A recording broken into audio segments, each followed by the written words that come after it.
Alors nous allons essayer d'appliquer notre épistémologie de la centralité,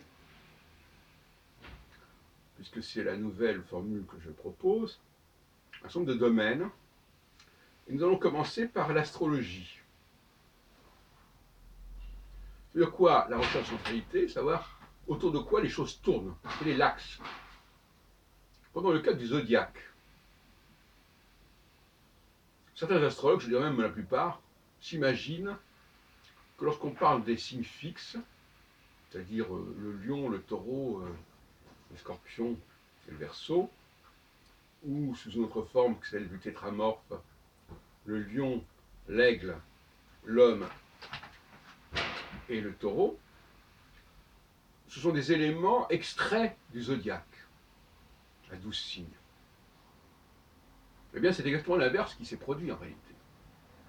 C'est au contraire là la matrice fondamentale du zodiaque, et son expansion à 12 signes est un épiphénomène secondaire qui n'a pas beaucoup d'importance, qui est lié à un syncrétisme entre ce système à base 4 et le calendrier lunaire à base 12, qui est lié aux 12 rencontres, plus ou moins, de la Lune avec le Soleil au cours d'une année terrestre. Voilà là, l'exemple même. Alors, de la même façon,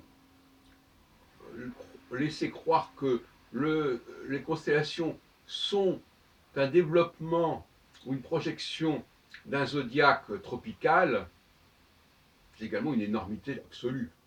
C'est exactement l'inverse qui s'est produit.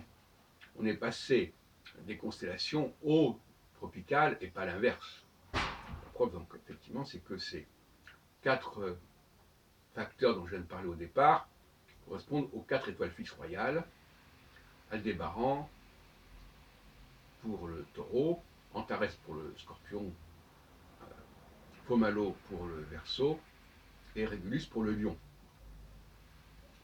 Et que la véritable astrologie, c'est une astrologie stellaro-planétaire, où l'on étudie les rapports entre les planètes et les étoiles, et notamment les 4 étoiles fixes royales. Et là encore, si on s'intéresse aux autres étoiles fixes, c'est toujours par rapport à ces 4 étoiles fixes fondamentales. Et c'est pas les 4 étoiles royales ne sont pas extraites comme ça. Le mot même d'extrait d'ailleurs est assez comique. Quand on dit extrait, ça veut dire au contraire, elles ne sont pas extraites. C'est pas le centre qui est extrait de la masse, c'est la masse qui est le développement du centre. Là déjà il y a une confusion épistémologique majeure qu'il faudrait quand même dénoncer. Donc finalement, l'approche centriste, en grec le mot centre c'est le même mot qu'en français, c'est le kentro. Donc la kentrocratie, c'est la volonté de replacer le pouvoir au centre, dans tous les sens du terme, même y compris dans le domaine politique, puisque je pense que, comme dirait Giscard, un pays doit être gouverné au centre. Et en tout cas, ça a besoin d'un centre, et bien entendu, on pourrait parler, mais on en parlera à notre occasion, du rôle des Juifs, le rôle central des Juifs.